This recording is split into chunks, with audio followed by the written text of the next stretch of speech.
imagine paying double the cover charge to get into your absolute favorite, like somewhat secret VIP club. Oh, yeah. Right. And you finally get inside only to find out that they took literally all your favorite drinks off the menu. That is just the worst feeling. It really is. You're just left standing there looking at the receipt, wondering if you should just, pay up because you've loved this place for years, or if it's finally time to take your business somewhere else entirely. I mean, it's a brutal realization for a consumer. You feel almost betrayed by a brand you championed way before it went mainstream. Exactly. And that analogy perfectly captures the absolute chaos unfolding in the Kbeauty world over, well, the last few months, really. We're talking, of course, about the incredibly bumpy 2026 U.S. debut of Olive Young. If you have even casually browsed, like, a skincare forum lately, you have felt the heat radiating off the screen. Oh, it's been intense. Seriously. Fans are dealing with noticeably higher baseline prices across the board. The membership threshold just to keep your basic perks was, doubled overnight. And, oh man, we cannot forget the disastrous VPN tests from a few weeks ago. Now, that was a fascinating technical fiasco. Right. Shoppers were essentially using virtual private networks to spoof their IP addresses, basically trying to trick Olive Young's servers into thinking they were logging in from Seoul. Just to get the old prices. Exactly, just so they could access the old, cheaper, global mall interface, only to have the whole illusion completely fall apart the second they entered a U.S. billing address at checkout. Yeah, the payment gateway just flagged the mismatch and crashed everyone's carts. People were so furious. But, the goal of this deep dive isn't to just sit here and complain about the loss of the old global mall. We want to cut through all that outrage. Right, we need to look at the actual landscape now. Exactly.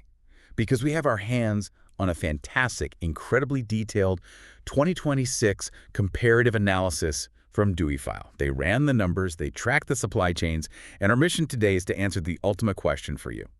Where should you actually be spending your money now that the dust is settling? Yes.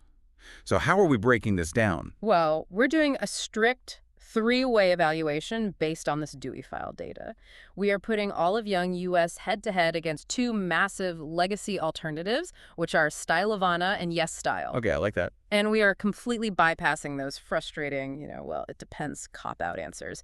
Dewyfile evaluated these three contenders relentlessly on four metrics: price, shipping, selection, and authenticity. Let's start with the money, because that's what everyone cares about first. Before we get into the products themselves, we really need to understand the underlying economics of how, like, a bottle of toner gets from a factory in Gyeonggi-do all the way to your front porch. Because that journey dictates the price tag. It totally does. Yeah. And a quick spoiler alert for anyone who has been comparing their cart totals recently, Olive Young US is decisively the most expensive of the three when you look at overlapping inventory. It is a stark contrast, honestly. The markup isn't just some minor currency fluctuation. It is a deliberate structural price increase. Okay, let's unpack this. What does that actually look like on a corporate balance sheet? Are they just, passing along currency exchange savings or what? No, it's much deeper than that. To understand why, you really have to look under the hood of their respective business models. Right. Stylevana and Yes Style operate on a very lean, direct-from-Asia shipping model. Their primary operational footprint remains overseas. They are entirely avoiding the crushing weight of U.S. retail overhead. Because they aren't signing commercial leases in premium American zip codes. Exactly. Olive Young US, by contrast, is currently absorbing massive operational costs. I mean, look at their new flagship physical store in Pasadena, California. Oh, that place is huge. Right, and that requires a premium retail lease. But even beyond the storefront, they are now funding and maintaining domestic U.S. warehouses to hold inventory stateside. Which is not cheap. Not at all. They are paying U.S. corporate logistics teams, stateside retail staff with American benefits, commercial liability insurance, domestic marketing. I mean, the list is endless. Yeah, which basically means all of that heavy infrastructure has to be subsidized by the consumer. That's the reality of it. They are essentially baking the cost of that Pasadena lease directly into the price of a moisturizer that used to be noticeably more affordable when it was just, quietly routed through the old global mall system. Yeah, that's the reality of scaling a physical retail presence in a foreign market. But the math completely flips when you analyze the shipping mechanics. How so? This is where Olive Young US's massive, expensive investment in American infrastructure actually delivers a tangible benefit to you. If you happen to live near Pasadena, your shipping time is literally 0. You walk in, swipe your card, and the product is in your hand. Okay, sure, but what about the rest of us? Well, even if you are hundreds of miles from Southern California, that domestic warehouse network changes the game.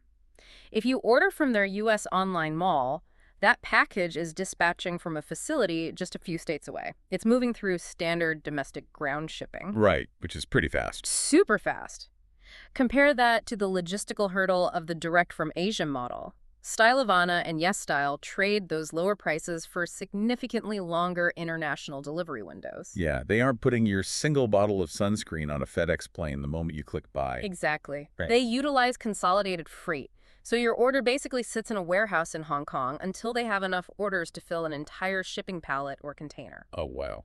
Then it travels across the Pacific, lands at a U.S. port, and sits in a massive backlog waiting for U.S. Customs and Border Protection to physically clear the container before it ever gets handed off to the post office. So, pushing back on this idea that there's a clear winner to be found here, this sounds exactly like the classic project management triangle. The fast, cheap, and good one. Yes, exactly. The golden rule is you can only ever pick two. Applying that to Kbeauty, it seems like you can have cheap and authentic, which is your Stylevana, or YesStyle, or you can have fast and authentic, which is Olive Young US. Right. But based on this Dewyfile source material, it proves that the dream of getting cheap and fast is officially dead. It really is. The era of cheap, fast, and authentic all at once is over. The logistics simply don't allow it. You have to choose what you want to compromise on. Okay, so the logistics of shipping dictate a lot, but what if the specific, holy grail product you're looking for isn't even sitting on a shelf in that fast domestic warehouse? That is the million-dollar question. Because setting up a domestic warehouse isn't just expensive, it forces retailers to make some really hard choices about what they actually keep in stock, right? It does. Which brings us to the biggest, most disappointing surprise in the Dewyfile analysis, the catalogs. There is a severe discovery deficit happening at Olive Young US right now. This is the part that hurts the most for fans, I think.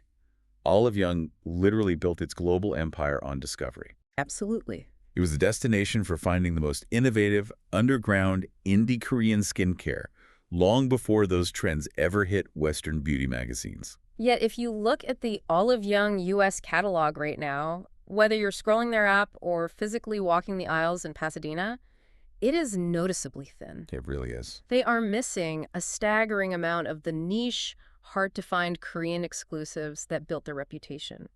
A huge chunk of their real estate is now diluted with mainstream brands that are already widely available at Target or Ulta.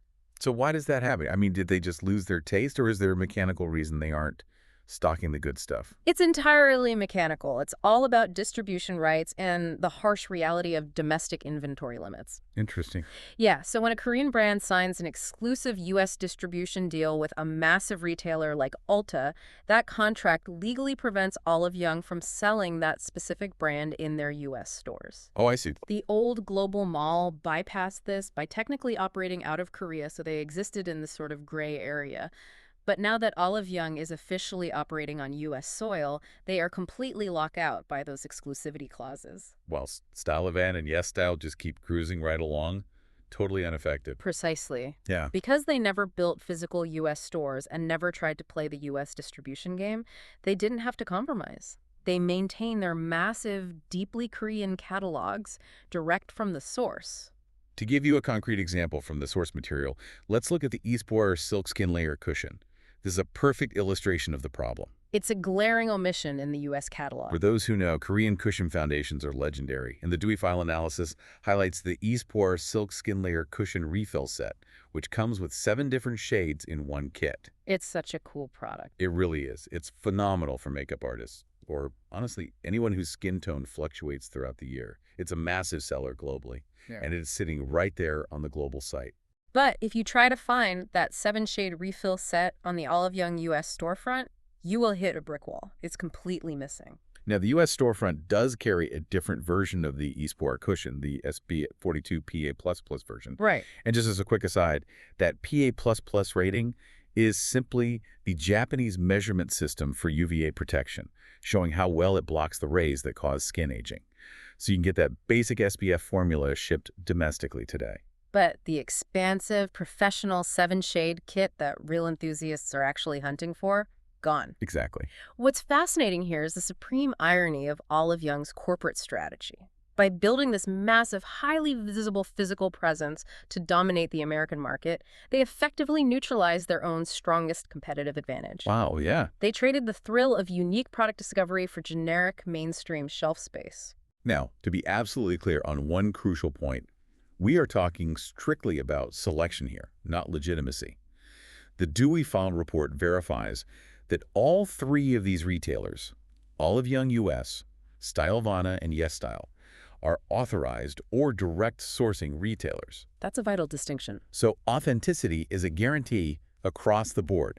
You aren't going to get a fake product from any of them. Right. You are fully protected from counterfeits with these three. But, knowing that authenticity is guaranteed across all three really makes me question the value proposition of Olive Young US. How so? Well, why would a skincare enthusiast ever settle for a diluted, more expensive catalog?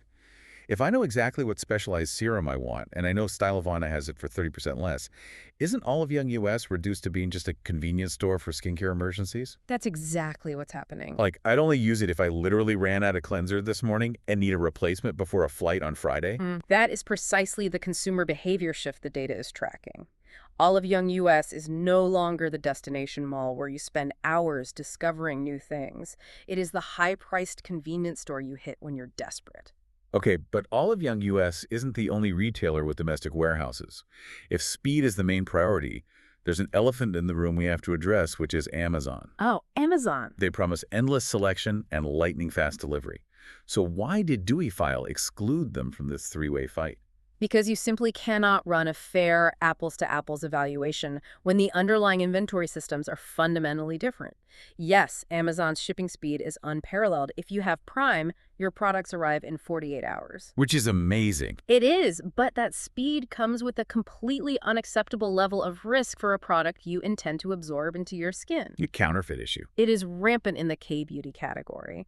And the danger comes specifically from how Amazon handles its warehouse logistics through a system called commingled bins. This is terrifying when you actually understand how it works. It really is.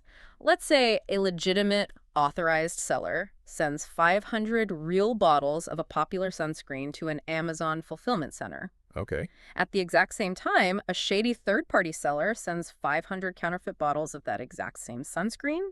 Because they share the same universal product barcode, Amazon's system views them as the identical item. Oh, no. So warehouse workers dump all 1,000 bottles into the exact same physical bin on the shelf. So even if I am incredibly careful and I click buy on the legitimate seller's page, I'm still at risk. Yes, because the warehouse robot or worker just grabs a random bottle from that commingled bin.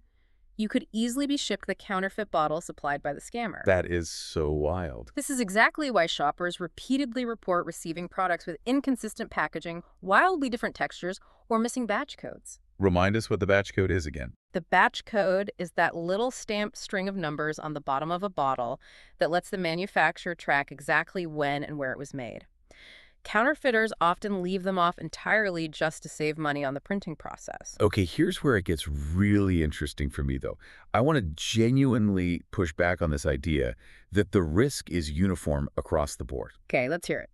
I hear you on the commingled bins, but honestly, if I am buying a basic $12 generic foaming cleanser, am I really going to get a fake? Isn't the Amazon counterfeit risk a little overblown for the cheap items? I just assume scammers only target the $80 luxury serums. That is a very logical assumption, but it is entirely incorrect in practice. Wait, really? Yeah, scammers operate on volume, not just margin. Counterfeiting a $12 viral TikTok cleanser cost them literal pennies to manufacture using low-grade industrial detergents. That's disgusting. If they can sell 50,000 units of a fake $12 cleanser by piggybacking on a viral trend, the profit is massive. In fact, Dewyfile notes that the lower-priced, highly viral items are actually counterfeited more often. Why is that? Because consumers just don't scrutinize a $12 purchase as closely as an $80 one. That is wild. You could be putting industrial soap on your face just to save 3 days of shipping. So what is the strict rule if someone absolutely refuses to wait and is opening their Amazon app right now? The only way to drastically reduce, though, to be clear, not completely eliminate that risk, is to only purchase listings explicitly marked ships from and sold by Amazon.com, or to buy directly from an official, verified brand storefront that explicitly opts out of commingled inventory. So no random third parties. Right. If it says sold by Beauty Bargain Z and fulfilled by Amazon, you are playing Russian roulette with your skin barrier. Which totally shatters the illusion of Amazon's convenience. I mean, is it actually convenient if you have to spend 20 minutes playing forensic detective? Seriously? You're out here zooming in on user-uploaded review photos, checking the font weight on a bottle of Numbuzin, searching for missing batch codes just to ensure you aren't about to give yourself a chemical burn. That is a really high-stress shopping experience. It is. You are trading physical shipping time for immense mental overhead and anxiety. That's why Dewyfile rightly excluded them from the main ranking. Amazon isn't a trusted retailer in this specific ecosystem. It's a marketplace you have to actively defend yourself against. Okay, so let's summarize the landscape real quick.